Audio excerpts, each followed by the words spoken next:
Hello, everyone. Welcome. On behalf of the Rockefeller Center, welcome to the last event of the winter term. Pandemic or no, time flies. Tonight's program is a celebration of 60 years of the Peace Corps with Mark Shriver and Glen Blumhorst. Before I introduce tonight's host, a couple of Zoom details. You can ask your questions at any time using the Q&A button. And here's an insider tip. The earlier you ask, the greater the chance that your question gets answered. Tonight, we're allowing upvoting. If you see a question that you would like to see answered, click on the thumbs up and that will move that question to the top of the queue. To avail yourself of the closed captioning that Zoom provides, navigate to the live transcript button and select Show Subtitle. If you don't see the live transcript option, look under your More button.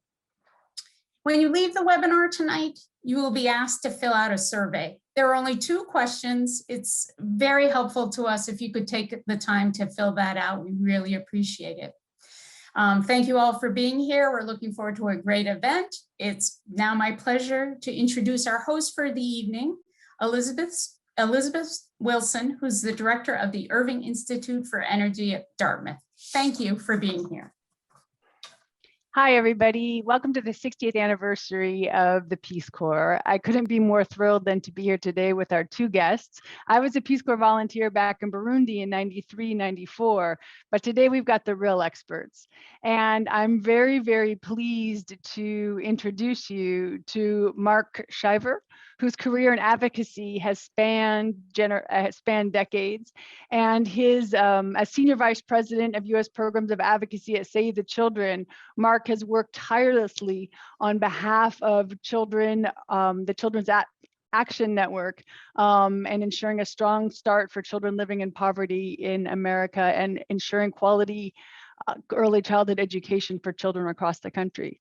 Mark is also a former elected official. He was a member of the Maryland House of Delegates, and he served as the first chair of the Joint Committee on Children, Youth, and Families. He's also a best-selling author with his latest book just coming out last week, and so we'll be sure to ask him about the 10 Hidden Heroes that was just released. We're also joined today by a fellow Peace Corps, returned Peace Corps volunteer, Glen Blumhorst, who's the president and CEO of the National Peace Corps Association. Now, many of you may not realize that Peace Corps has now hosted almost 250,000 volunteers, and Glen's organization, the National Peace Corps Association, is over 180 chapters with 240,000 individuals who've been touched by Peace Corps experience.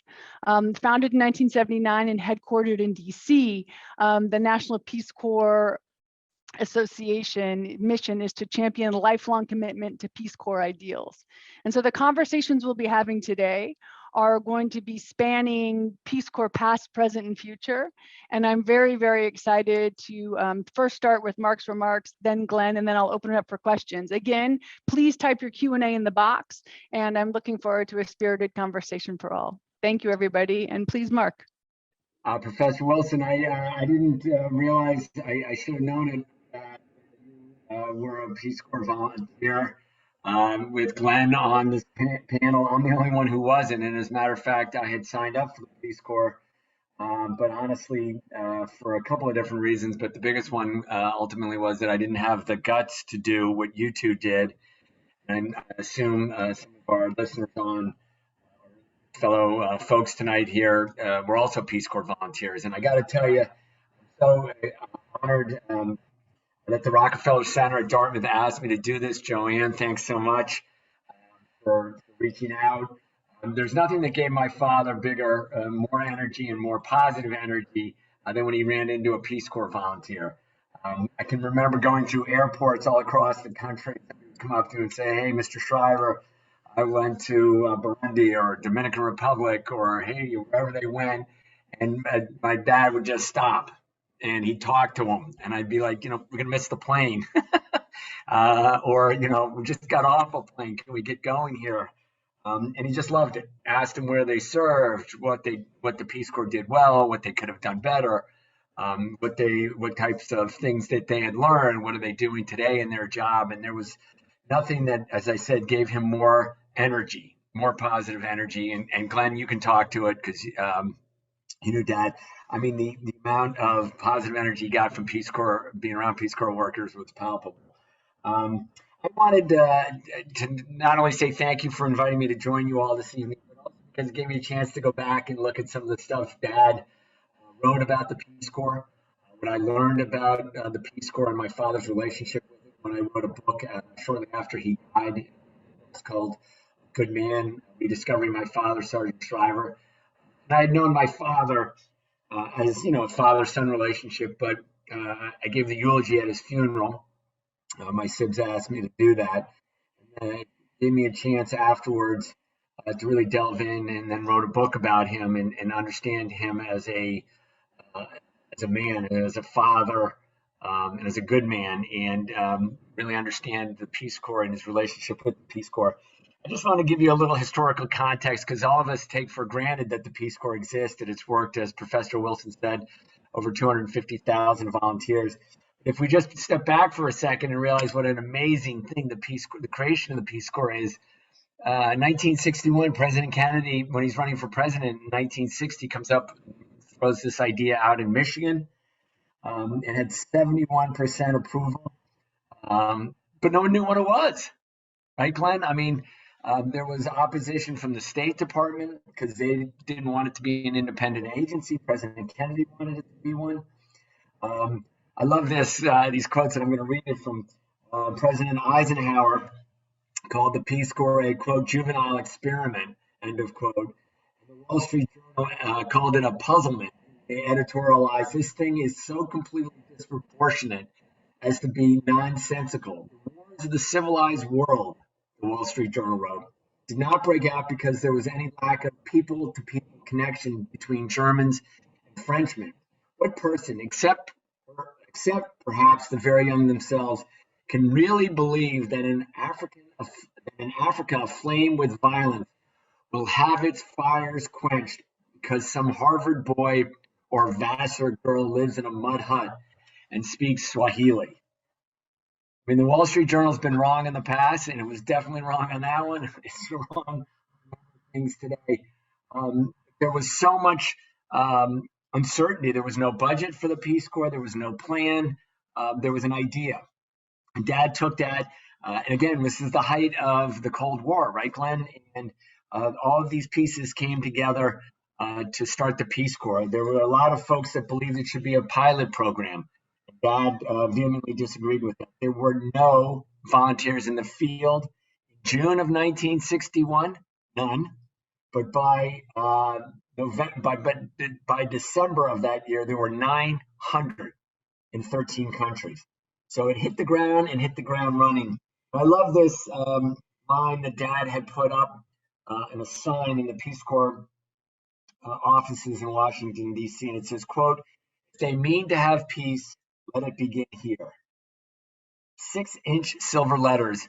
If they mean to have peace, let it begin here. And that was a takeoff from the famous line at the Battle of Lexington and Concord in the Revolutionary War, where Captain John Parker spoke to the Minutemen about firing the fight that was about to ensue with the British, when he said, if they mean to have war, let it begin here. So Dad believed that he was really starting a revolution. And wow, that's an exciting idea. And he took that line from Parker, Captain Parker, and twisted it because he believed that we were starting a revolution with the Peace Corps 60 years ago. And clearly, he brought that into being. You know, he had 5 rules of the Peace Corps. First, learn the language of the people with whom you work. Second, make up your mind that the work of developing nations is worth the price of personal sacrifice. Third, anchor yourself in the customs and traditions of the country where you are serving. Fourth, take your standard of living down near enough to the local level to make it possible to mix freely and easily with the people. And fifth, believe in the power of personal integrity, humility, and determination. Love those rules. And you see those implemented time and time again. We can talk about how those rules came to be in a very volatile situation in the Dominican Republic in 1965. and in I believe it was um, a few years later. I want to leave you with just one quote from Dad, um, and it's this. It's my favorite. And I was there in the audience, 25th anniversary of the Peace Corps, and then Glenn, I'll turn it over to you. I quote, "The Peace Corps seeks peace through service, not through economic strength or military power. Service is at the heart and soul and substance of the Peace Corps. Service is a discredited word these days. Who wants to be a servant? No one. Service implies servitude, failure to achieve equality, let alone dominion.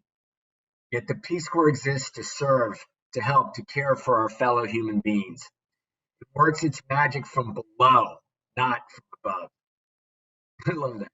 It works its magic from below, not from above. It concentrates on basics: food, health, education, community development. Peace Corps volunteers are rarely in capital cities, rarely seen with gilded potentates. They are almost un-American in their willingness to serve in the boondocks. Peace Corps volunteers come home realizing there are billions of human beings not enraptured by our pretensions, or practices, or morals. Billions of human beings with whom we must live in peace. PCVs learn that there's more to life than money, more to life than the latest styles in clothes, cars, or cosmetics. Suddenly I realized I do have a response, Dad said, to the original title given me for my speech. He asked me to talk about the challenges of the Peace Corps.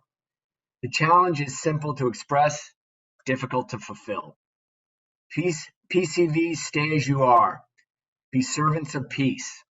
Work at home as you have worked abroad, humbly, persistently, intelligently.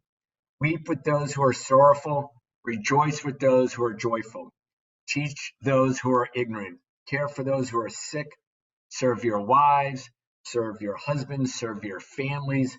Serve your neighbors. Serve your cities. Serve the poor. Join others who serve. Serve, serve, serve.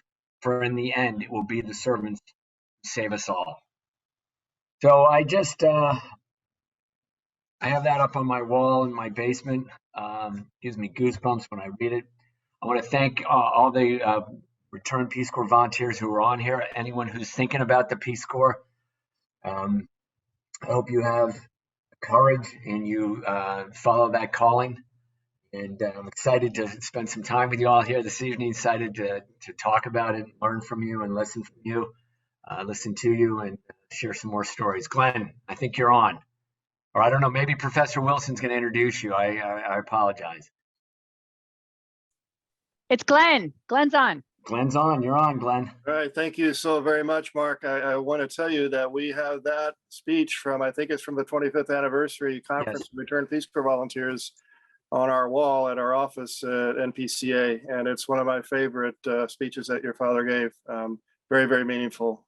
Serve, serve, serve. Thank you so much for that. Well, Elizabeth, first and foremost, thank you so much for the very kind introduction. And I want to thank the Rockefeller Center for Public Policy and Social Sciences for inviting me to join Mark here this evening, and all of you. Special thank you also to Joanne there for helping coordinate our preparations. Everything was very well organized and planned, and I really do appreciate all that. And really, it's quite an honor to share the stage here with Mark Shriver. Mark, I just want to remind you that there is no upper age limit to the Peace Corps. You can still serve. So keep that in mind. Thank you, Glenn. You know, I never really had a chance to get to know your dad, but my bookshelves here host a number of biographies about him. And I've read, of course, your book, A Good Man. And it's a very meaningful, heartfelt perspective from your own, of your dad. And, you know, from that, I feel like I know him vicariously. And I'm really a great admirer of him as an American idealist and visionary. And I think, you know, we can all say that he was a public servant who set a really extraordinary example for all of us to live by. And, you know, I think it can be said too, on behalf of the 240,000 men and women who served in the Peace Corps, we are his living legacy. And we're proud of it. And we're proud of the fact that he gave us the opportunity to serve. And we're celebrating these 60 years from its founding with much pride and much expectation for the future as well. And Mark, I don't know if we're going to get to see your new book, but I looked at it myself. I'm really pleased to see, delighted to see in there that your new book, Hidden Heroes for Kids, speech features not only some of your Olympics, Special Olympics athletes, but also Peace Corps volunteers among those pages of people doing kind and heroic things. That's really neat to see. We need to make sure that book gets into every elementary school in the United States. So when kids say, "What's that?" That's a Peace Corps volunteer, and we can talk about what that is to serve our country through the Peace Corps. So last Monday, March 1st, marked 60 years ago that President Kennedy signed the executive order establishing the Peace Corps, of course. Later that year, on September 22nd, he signed the Peace Corps Act, and that staked out this great common cause of building peace and friendship. And of course, we know that Dartmouth here has a vibrant history of Peace Corps service. I believe my understanding from numbers I saw from the Peace Corps is that 657 Dartmouth alums have served as volunteers. And when Peace Corps unfortunately had to suspend programs last year, about a year ago this time, there were at that time about 15 Dartmouth alums serving as Peace Corps volunteers around the world. And of course, the college has been among the top volunteer producers of Peace Corps volunteers since the beginning of the Peace Corps. And I know that there was some history there too in terms of the training programs that Dartmouth hosted here. I believe they trained the first group of Peace Corps volunteers that were heading to Guinea in Africa to teach English, Guinea 1, and there were several other groups that followed those as well. So congratulations to the college for such a rich history and really being one of the most important colleges to produce volunteers for Peace Corps service. That is indicative, I think, of the mindset of your graduates and their dedication to service. Now, we've been celebrating here the last week in particular, which was Peace Corps Week for us, started on March 1st, the Monday, and we've been celebrating with events taking place pretty much every night and every day. And congratulations that we're coming from around the world to the Peace Corps community. And it's been a really special time for us to recognize the powerful impact of service and how that can be felt across countries and generations. And I would say that great common cause with which President Kennedy founded the Peace Corps, that cause of building peace and friendship, is far from finished. But we can certainly say that the world has changed since the Peace Corps was founded, and even more so, it's changed profoundly over the course of the last year. And so the agency, the Peace Corps agency, much like American society as a whole, we're grappling with how to evolve so that our works fulfill the promise of our ideals. And as many of you know, I think we're at that 1-year anniversary last year. At about this time, the COVID situation became such that the Peace Corps director made a very difficult decision to evacuate the volunteers from around the world, bringing home 7,300 plus volunteers from 62 countries at that time. And this is an unprecedented moment in the history of the Peace Corps. And it was traumatic for volunteers whose service was interrupted. It was extremely difficult to be uprooted from their communities with virtually little time to say goodbyes and build bridges to connect with the future of their communities they were serving in. And so it's a very difficult time for our community as we watched these volunteers come home over about a 2-week period. But we're very grateful that that was the right decision to bring them home, and it was in the interest of the Peace Corps itself and in the health and safety and security of the volunteers themselves. And we breathed a huge sigh, a collective sigh of relief when we knew that the last volunteer was home. But then last May, our nation reckoning with racial injustice and inequities as a result of the George Floyd killing and many other senseless murders in the year, and really seeing the issue of racial justice become one of importance in our community. And that shook our foundations of our country as well. And so as we came together last summer for some reunions and meetings and a conference, our community came together for these meetings with a sense of the fact that the agency, our nation, and the world was facing multiple crises. And with that, a conversation began in our community about the future of the Peace Corps. And we held these town halls, 8 town halls in total, and a global ideas summit.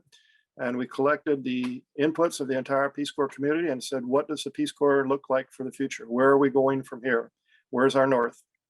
And from those meetings came a community-driven report that we called Peace Corps Connect to the Future. And it has big ideas and recommendations, actionable recommendations for not only the agency itself, the Peace Corps agency, but the wider Peace Corps community for the future and the next 60 years. So we believe that now's not the time for the Peace Corps to return to the status quo. We don't simply want to see Peace Corps redeploy volunteers back under the same context and the same programs and the same approach as before. There's time now for what we consider very historic changes after these 60 years. What's that mean? That means reinforcing a future where the next generation of volunteers that goes abroad goes to serve as partners, not saviors, that the conversations that they have with the host country counterparts speak to the ideals that our country strives to live up to and sometimes how we don't. And that we make certain that the Peace Corps service is an opportunity that is welcoming and accessible to all U.S. citizens. And folks, there's a lot of people out there, youth in particular, that really want to serve in the Peace Corps. Generally, the application ratio for the slots available is roughly around 4 to 5 to 1. So high level of applicants, a lot of individuals that are turned away from service because there's just simply not enough opportunities. And we want that to be open and accessible to all, regardless of social status or where they come from in the country. We want that Peace Corps body to represent American demographic. And this also means we need to see greater diversity in agency hiring and recruitment and greater support for volunteers who are people of color, make sure that there's an equitable Peace Corps experience for all. And, it requires us to also take a look at many of these issues that are perceptions of the ensuring that the perceptions of white savior complex and neocolonialism, for example, aren't reinforced. These are conversations that are going on in our community right now. And there are some who feel strongly about the issues and how Peace Corps needs to be restructured and reprogrammed and retooled in its programming to be able to be more of a people-to-people cultural interchange about its second and third goals, more even so than its first goal. It's important that we really address the context of these and address them head on as issues to be more effective for the return of the volunteers overseas again. We were just really pleased when we heard President Biden in his inaugural address say something that we took note of. He said, quote, we need to engage with the world once again, not to meet yesterday's challenges, but today's and tomorrow's challenges. And will lead not merely by the example of our power, but by the power of our example. And those, are words that resonate with the Peace Corps mission. It's not with a sense of be like us, but with a sense of solidarity and commitment, working and learning alongside one another, wherever we serve and whenever we serve. And so if we're re-engaging with the world as we will, we're going to do it. Let's do it with ideals that are supposed to represent what's best about this country. And after all, we've heard many times that the Peace Corps volunteers represent the best of America. So relaunching Peace Corps, what does that look like? I would say it's going to be, as Bill Josephson has said, one of the early founders of the Peace Corps with Sargent Shriver. He was the first general counsel of the Peace Corps. He said it's going to be an even more towering test than it was in 1961. And of course, the health and safety of the communities where volunteers serve and the volunteers themselves is paramount. We were hopeful, we were optimistic that volunteers might be able to return to the field as early as January of this year. Peace Corps agency was making plans for that, and they were hopeful and expected that it could happen. But by December, it was clear that was no longer a possibility.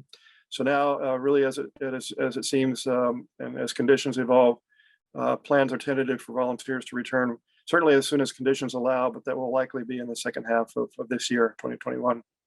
And we hope to see strong leadership, launch the Peace Corps again. We were very fortunate to have Jody Olson, a veteran of Peace Corps service and the Peace Corps agency, serving as a Peace Corps director for the last 3 years. And she oversaw, of course, the challenging logistics and the painful decision of evacuating the volunteers last year.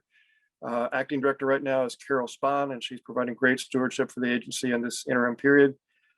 We believe, though, that when it comes to a permanent director, that this should be an individual of national stature and influence, someone who's committed to making these transformational changes at the agency that flow from the report that we prepared and that the community is expecting to see.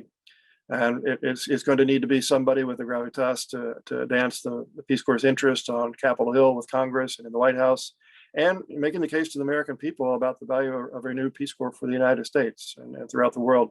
So I'd say, in other words, that's another Sargent Shriver that we need to start up the Peace Corps again. We do have some framework that helps us with this.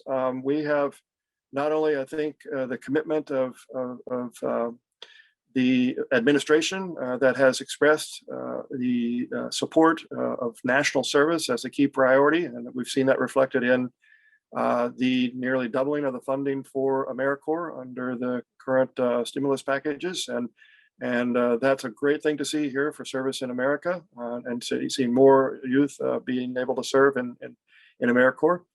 But we have also framed out with Congress an act that sets the stage for the future of the Peace Corps. This Peace Corps Reauthorization Act, which was developed with the office of Congressman John Garamendi from California, who happens to be the only returned Peace Corps volunteer now serving on Capitol Hill.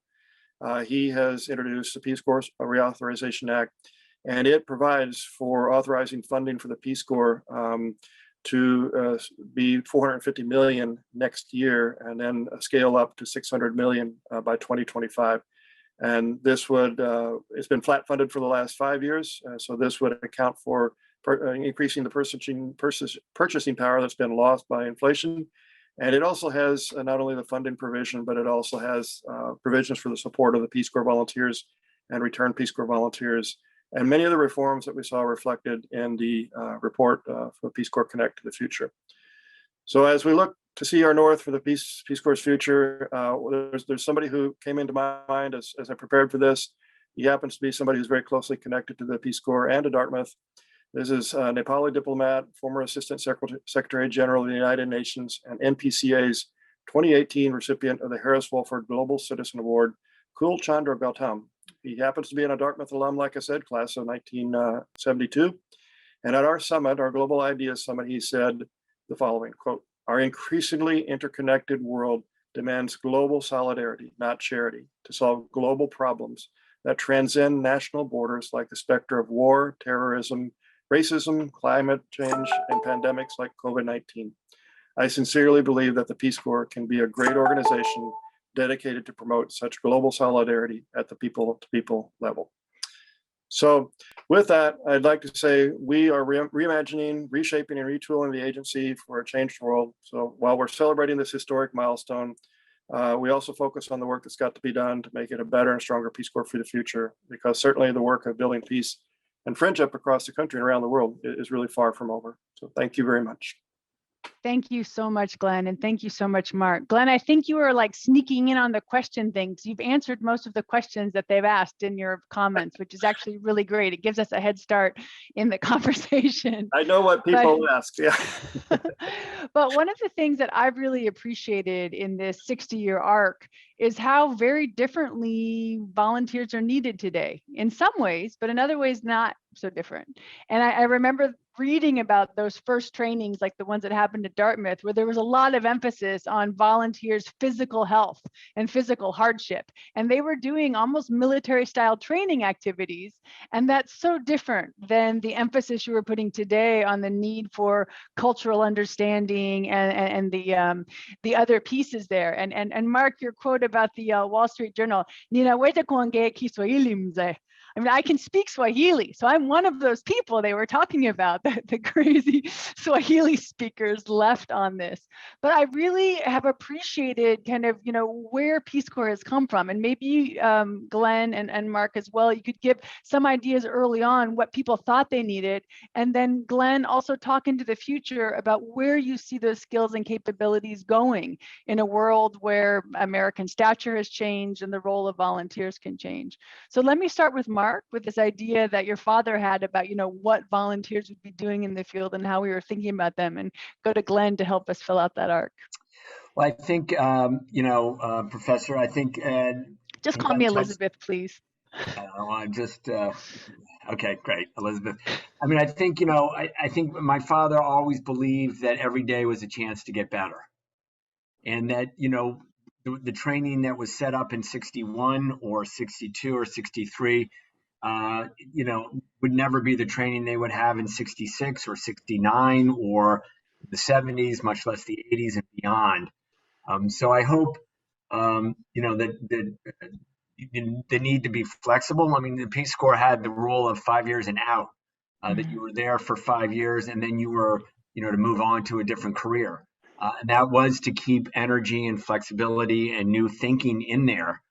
So the idea that, the Peace Corps today should look like the Peace Corps that he created, he would never be in favor of that. And it was always, as I said earlier, when he was talking to Peace Corps volunteers, what did we do right? What did we do wrong? How can we do it better?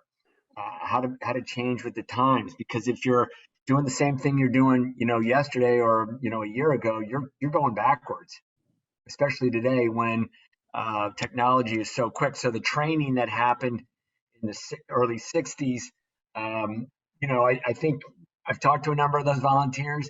There was a chunk of it was flying on the seat of their pants. But that's what entrepreneurs do. And I think, he'd be the first to tell you that the training that they set up, first, groups of volunteers was not the right training. Had some elements to it that was good, had some elements that were completely, wrong. But the point, they were willing to try it. That was, that was entrepreneurial, and the Wall Street Journal was completely wrong. And I think, as Glenn referenced here, real peace happens when you have that human-to-human connection. There was a story I wrote in my book, which I'd never heard before, about, my dad going out to visit a bunch of volunteers, and one of the women was a young woman who was a nurse, and she was working with folks who had leprosy. And she asked him to go into the room, meet the lepers, and he hesitated. He's like, oh my God, no, and he realized that that young woman going in there and working with those folks was what created lasting peace. If that's what people thought Americans were, going to do, it was lasting peace that couldn't be negotiated over a table. Those peace treaties always end up getting broken. But when you have that human-to-human connection, that's the peace that goes generation after generation. And it's a different type of America, as those quotes I cited there. He's not talking about an America that's strong and, focused on consumerism. It's a different type of America. Glenn, do you want to jump in on the training specifically?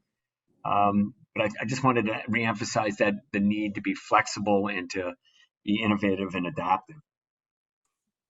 Yeah, I don't know that I can comment, really on what training is going to look like, for the new Peace Corps going forward. But I believe, as Mark has alluded to here, Peace Corps has evolved over the years, and that's a great thing about Peace Corps. It's not the same as it was in its founding. It's met many challenges throughout the years, and really, whether that comes from funding or world events or safety and security issues or whatever it may be. It has had to evolve and it's had to adapt. And this is probably one of the most significant and historic adaptations that it's going to have to make. I mean, we're living in a very changed world right now. And certainly, again, the health and safety of the volunteers now has an extra dimension to it, if you will, and in the communities where they're working.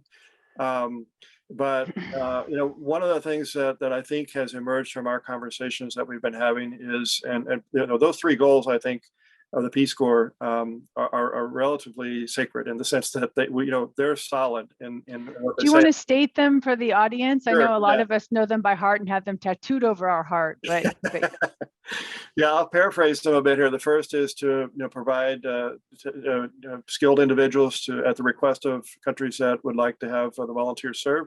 The second is to, in that service, help create a better understanding on the part of other countries and people of other countries about Americans and America. And the third is when we come back home, we bring the world home and we help create a better understanding of other countries and cultures on the part of Americans. And we've all jokingly said, those need to be flipped upside down. The second and third goal really are more important in many ways than the first goal. We're not a development organization. We're not, particularly now, I think in the new context that we're working in, we're working in solidarity. We're serving in solidarity, not helping, not saving communities. We are there to build friendships and that friendship toward peace and understanding. And so those second and third goals are just so important. And I think we're probably going to see greater emphasis placed on the training for the second and third goal, as well as support for volunteers in the field and when they're back home. National Peace Corps Association, of course, the organization I work for, is really all about the third goal. We say that's our first goal, and bringing the world home, I think, and helping Americans understand better the world around us is so much more important now, in particular as we look to rebuild bridges abroad and really strive for peace and friendship. So I think the training also is going to need to reflect what we've heard from our community, that it needs to ensure that the programming and the programs that the volunteers are working on are community driven, that they are volunteers work as facilitators in their communities and supporters, and that particularly when it comes to volunteers of color, that we all are the training is there for ensuring that volunteers of color are treated and respected in their communities and by their peers as well in the Peace Corps, and feel included in the community and as part of the Peace Corps service, both abroad and when they're back home too. And that actually leads to one of our questions, Sebastian Munoz McDonald. Given the volunteer nature of Peace Corps, what has been done or is being done to make work with the Peace Corps more accessible to people of lower incomes? How can nonprofits work against unequal representation of people of different class backgrounds in peace building work? Is it possible to move toward more equitable funding or compensation for workers in the nonprofit sector? I guess that question is for me. And again, there are several recommendations that came out of our Ideas Summit and the town halls from our community. Again, these are all community-driven ideas. They're not just mine or anyone else's, but really, there are several ways that were recommended to reduce the barriers to service for individuals, based on financial means first and foremost, and really finding the way to cover more of the pre-service, the pre-invite, cost for volunteers that's required for them to be able to serve.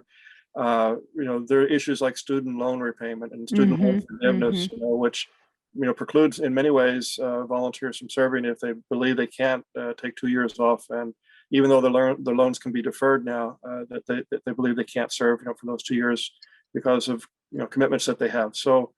Really looking at those, there are some things that we're looking at that could possibly be legislated, but also Peace Corps has, I think, actually made some policy decisions as well in terms of how pre-service medical care is provided, or the costs are supported, so that they're trying to reduce those barriers, so individuals that may not have the same economic means as others are able to serve. No, I think that's really important as Peace Corps goes forward. And I was very excited to hear about the Peace Corps Connect for the future. And I think this links both with the third goal that you mentioned and also Peter Kleinmark's question. Hi, Glenn. Hi, Mark. Thanks for this evening and all that you both do to promote service. Should and how Peace Corps address issues of systemic racism at home and decolonization abroad? Are they linked?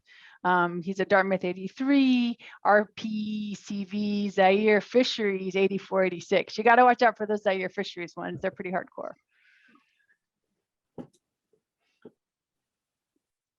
Do you want to address that one, either one of you? But maybe I think it connects back with that fourth mission and what's coming out, Glenn, of the Peace Corps Connect work. Yeah, I don't know, Mark. I don't want to. No, go ahead, please. Yeah, I think, I think the first and foremost thing, hi, Peter, good to see you from the NIH down there. And thanks so much for Peter's work in this kind of COVID and pandemic, really helping to identify opportunities for return Peace Corps volunteers to serve in COVID response contact tracing opportunities. We've been very grateful for his leadership on that. All of us, starting with myself, need to reflect on this issue at the moment of systemic racism, and our own organization. Of course, we're looking first and foremost inwardly as to how we, as an organization, have the need to address systemic racism in our own organization and then in our community. So this is a very important issue for Peace Corps to address as an agency as well. What does that mean, though? It really means, I think, when it comes to practicalities, really being an agency and a community that opens our arms and embraces people of all colors and all backgrounds and all demographics, and that we provide that opportunity for them to serve like any other, and that we that there is deliberate and intentional training and support to the individuals and on behalf of us for other individuals to be able to create a more inclusive community in the Peace Corps. There's a lot of practical things and concrete actionable things that can be done as well. Peace Corps, I believe, is in the process of reestablishing, and I think this is one of the recommendations that came out of the report is establishing an office on minority recruitment, building partnerships with HBCUs and other universities to proactively and deliberately recruit volunteers into the Peace Corps service. Really reducing those barriers, like we said, the financial barriers in particular to service. Anti-racism training and for all volunteers and for host countries counterparts as well. Putting more people of color in leadership positions in the field in particular, and host country nationals in the field as well, and in the headquarters office throughout the Peace Corps. So I think there's a lot. This is not my place to address it in the Peace Corps, but I will say that there is a great task force that's been formed at the Peace Corps, and there's some individuals. Darlene Grant is heading up that group, and they're working hard on these issues, I believe, and we're seeing progress. There's a long way to go, but there's progress. Could you speak a little bit to the specific concerns of the LGBT community in Peace Corps service? Some of the sites not necessarily being safe or welcoming for LGBT volunteers. I honestly don't feel I can speak much on to that. I do understand, and we certainly hear those concerns voiced in our community. Again, I believe this, is an imperative for the Peace Corps agency to ensure, again, when it comes to the safety and security of volunteers and the opportunity to serve, that there's opportunity there for them, but that they're also provided the support that they need during their service to be able to serve in communities. I honestly can't speak to specifics about what Peace Corps is doing in that regard. Peace Corps employees, I don't really have those details. No, thank you very much. I appreciate the need for inclusion, and I just want to make sure that we're as multifaceted as possible in our conversations about who can be a volunteer, who can serve, and who is supported in service. Did you want to add something to that, Mark? Yeah, I do. I just, I saw a couple of the questions that were in there, Elizabeth, about, one gentleman wrote in about, how does the folks that are returned Peace Corps volunteers get some of the respect that they're due? Yeah, that was the next one I was going to ask. Okay. Why doesn't the country honor Peace Corps returnees with the same lifelong benefits we do military returnees? These only show up in Peace Corps forms, by the way. They don't come up too often in military forms, but please continue. What are your thoughts on that? Well, I think, to Glenn's earlier statement in here, I wanted to interrupt him when he was talking about, loan forgiveness versus, allowing students to delay their loan payments. And it is so infuriating to hear that. It's just such, honestly, BS, the amount of money we're talking about in the Peace Corps. And, my roommate in college was a ROTC, had all 4 years at Holy Cross paid for. He served in the military, I have great respect for him. But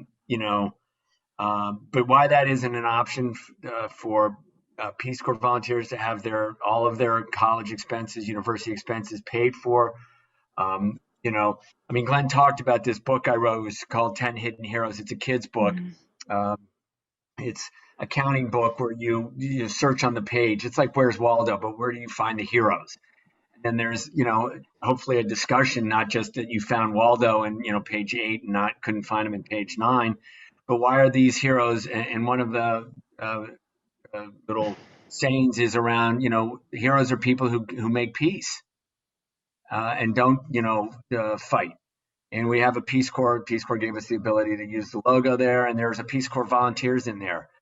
I go to church all the time, and we pray for those in the armed services, but we're not praying for, which is fine. I'm not saying anything, we shouldn't do that.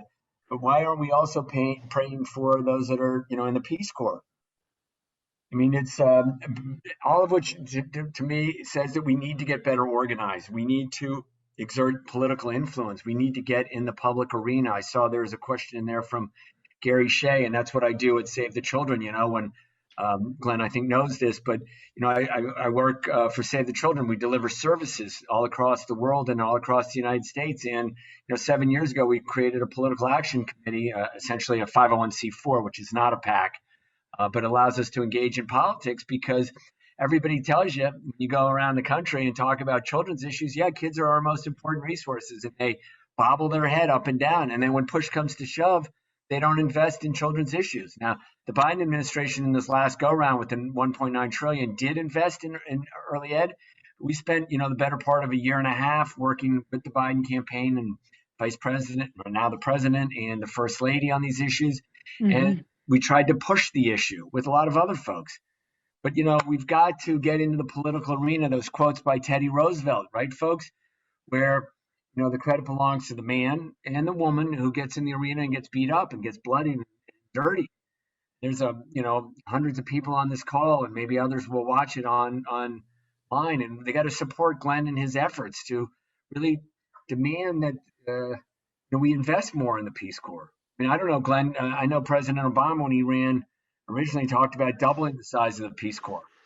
That didn't happen, did it? No, it did not. No. Well, the problem is that if he doesn't do it, who's going to hold him accountable? Mm-hmm. I mean, I come from a family of political leaders. If you don't hold them accountable with either money or votes or political pressure, all these people on this call who care about this issue have got to get in the political arena. Go to help Glenn out, or if you're interested in kids issues, help Save the Children Action Network. But, the one thing I can guarantee is nothing's going to get done if you do nothing. Well, Mark, one of your points that you made at the very beginning about service and the role of service is actually something that's come up quite a bit in the questions. I have one here from Roland Lamb and one here from Kim Rosenfield that's asking about universal service requirements for Americans, including Peace Corps. And your earlier point, there's a lot of ways to serve, and there's a lot of different people who need to be recognized for the service. And I'm just wondering what your thoughts are on universal service for Americans going forward. Is this something that's tenable? Is this something that has a potential future? I mean, Glenn could probably answer that better. I mean, because I'm not in that issue day in, day out. My gut tells me it's going to be very hard, just because, the concept of service is to, be given freely, and, you can't make people serve. On the other hand, there's I think that a lot of this comes down to money. And, if there are, folks of all different ages and colors that want to serve and can't because it's a financial constraints, they can't do it. But that's because the government doesn't give them the option to do it. And I don't know why we have, kids, young folks going to, college for free and then serving in the military, and can't do that for the Peace Corps. It's because there's no political will for it, really, calling a spade here. And that's because the people haven't stood up and, demanded changes. And we saw what happens when people get fired up and pissed off and get in the arena, last summer after George Floyd. I mean, it's obviously a tragic situation, but you see what happens as a result of it. Politicians so often, politicians don't lead, because if you get out front on your skis, or if you lead, that's when your mistake happens. Politicians follow. But until we all get fired up and pissed off enough to say that this ought to happen, it's not going to happen. I don't know. I don't want to come off as being grouchy. I'm fired up about it, You're allowed to be grouchy. Glenn, I hate to drop a bad, naughty word in front of Dartmouth, because I know nobody at Dartmouth curses, but no, nothing like that ever happens here. No, never at Dartmouth. But Glenn, I don't know. Do you agree with that, or do you disagree? Or yeah, absolutely. And now's the time to get fired up about it, because, like I said, for the first time ever, we have a piece of legislation, bipartisan legislation. I would say it has co-sponsors, Garrett Graves on the Republican side and John Garamendi on the Democratic side, that set the stage for that volunteer level of 10,000, which is, was provided for in the original Peace Corps Act. And we since the late 60s, we've never been up there in that area again of 10,000 volunteers in the field.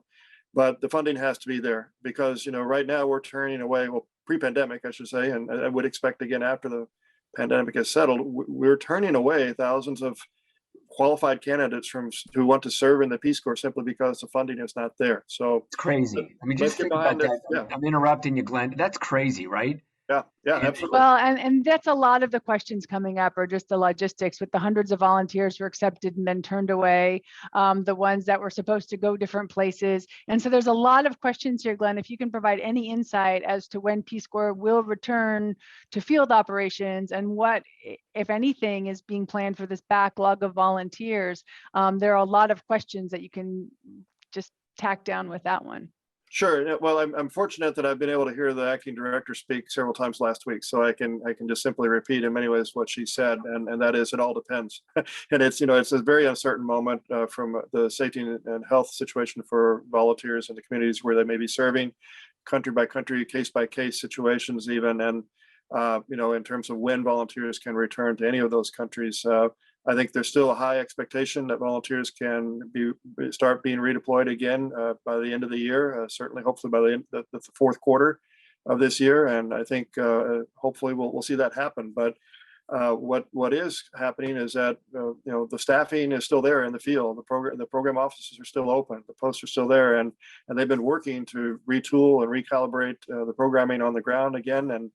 And they've been very busy building, maintaining those relationships and partnerships with, and looking to maybe take different approaches. Global health will probably be a key component. Climate change. That was one of the questions as well. Conversations about any pandemic preparedness program, and I think the global health could be part of that as well, right?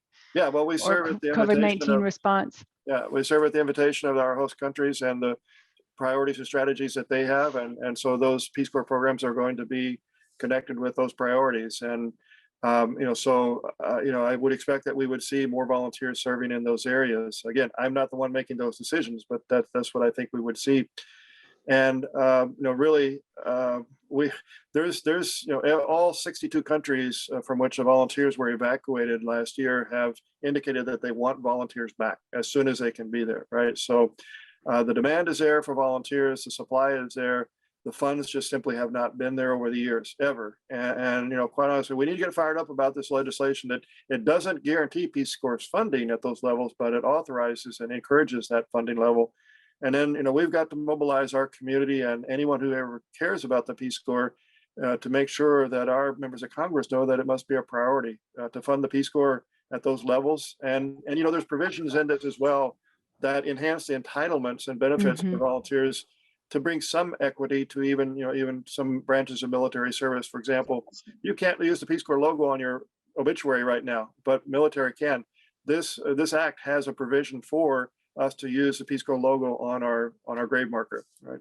Hey, Glenn, how can people get involved with you? I mean, and there's a couple of different questions on RPCVs in the Upper Valley, and also Peace Corps volunteers who want to find each other. The volunteers in the 60s are really wanting to re-meet one another. And I was going to think that they should all just contact Bob Coates from Rocky, and he can organize the Upper Valley chapter, but I probably shouldn't volunteer him. Sounds like a good plan to me. And yeah, he's great. He's great. Hey. Good to see you, Bob. Also returned Peace Corps volunteer. Where did you serve again, Bob? I served in Cameroon, West Africa from 87 to 1989. Perfect, thanks. Hey, I'm happy to help. Elizabeth, I just want to go back for 1 second. We kind of pivoted off of the political question and went to the specifics of what's happening to the volunteers who are in a holding pattern or have come back as a result. And I just want to emphasize to folks again here, because I know we're running out of time, that if you really believe in the Peace Corps, the fact that it is so poorly funded, we got to get in the arena and try to change that. Not just for the thousands of folks that were impacted by the pandemic, and that's a serious situation. But how do we get, when there's more demand and there's more supply, why isn't the government listening to that? And we got to change that equation. It's a political issue, and I just think that it's so infuriating. I don't want to, the other issues are really important, but if we don't really address the root cause of why peace isn't valued, why Peace Corps workers aren't valued, it's a stain on our country, really. Well, and you really read the early stories about how your father made it happen in Congress. and he wasn't as supported, and his lobbying and political effort to make Peace Corps come to be, really, it's almost like a parallel effort for the next 60 years to really get it to the level where it needs to be. And I'm going to ask you each for just a closing kind of wrap up thought, and then I'm going to be turning it back to Joanne to wrap up the program. But Glenn, if you could just share kind of your big thoughts, where you see Peace Corps going, and anything else you want to leave us with. Well, I would say more than anything, we need the Peace Corps like never before. I think in no time in our history has it been more important to build bridges of peace and understanding. And I want to thank anybody who's listening. I see a lot of names that I recognize, actually. That's great. And I thank you for your service. If you've served in the Peace Corps, and if you have not yet had the opportunity, I hope you do have the opportunity. And it's a life transforming experience. My wife and I served together, and it's just made us what we are today. And we're dedicated to that lifetime of service following such an experience like that. So thank you, Mark, for your dad's vision for the Peace Corps. I'm just so very grateful for that. Thanks a million, Glenn. And it's great to see names you recognize, but we gotta expand the tent. We got to get more people in here. And you talked about what a great legacy Dartmouth has with Peace Corps volunteers. We've got to get the power of Dartmouth and the Rockefeller Center there to push this issue. We got to get the young people, the students that are at Dartmouth. I know we're coming up at the end of the term here, and they're going to start studying for finals, but they got to get in there. They got to be the leaders you talked about, and Elizabeth referenced it, I guess, in a way. We need another Sargent Shriver. He's dead. I mean, he's still alive in my heart, and he's alive in, as you said, in the work of so many volunteers. But we need people of all ages, all races to get in the arena, because that's ultimately the way we're going to make change. So Elizabeth, thanks a million to you, to Joanne, to all the folks here. Great evening. I'm so excited, and I'm just excited about trying to push forward here, because we need to raise the visibility of the Peace Corps and the work of peace. Thank you. Glenn, Mark, thank you so much. Having this conversation about the 60th anniversary of an organization that changed my life has been incredibly meaningful. And thank you for your service for Peace Corps, and also in your professional lives and your communities. So Joanne, thank you for letting me be a part of this experience too. It's just been great to think about the future of this organization and the importance of this organization for Dartmouth. So we'll be working on the energy and society links anytime you want to talk, Glenn. Well, thank you all. That was such a lively discussion. Elizabeth, I'm really happy that you volunteered Bob to start a whole brand new organization in the Upper Valley. I'm good at that. Yeah, that's good. That's great. So thanks. You're a wonderful host.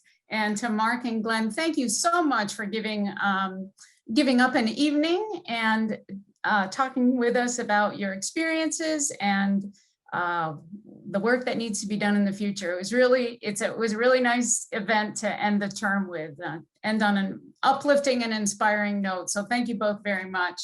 And to our audience members, I want to thank all of you, especially those of you who've come to most of our events this term. We really appreciate you spending the time with us. We won't be having any events for the next couple of weeks as the terms end and begin. We will be back in April. Some of the lineup for the spring includes Nina Totenberg, best-selling author Nicholas Christakis, Pulitzer Prize winning journalist Alyssa Rubin. And if those intrigue you, that's just a sample. Email rockefeller.center@dartmouth.edu to get on our mailing list so you never miss an event. Thank you all so much, and we hope to see you again in a couple of weeks.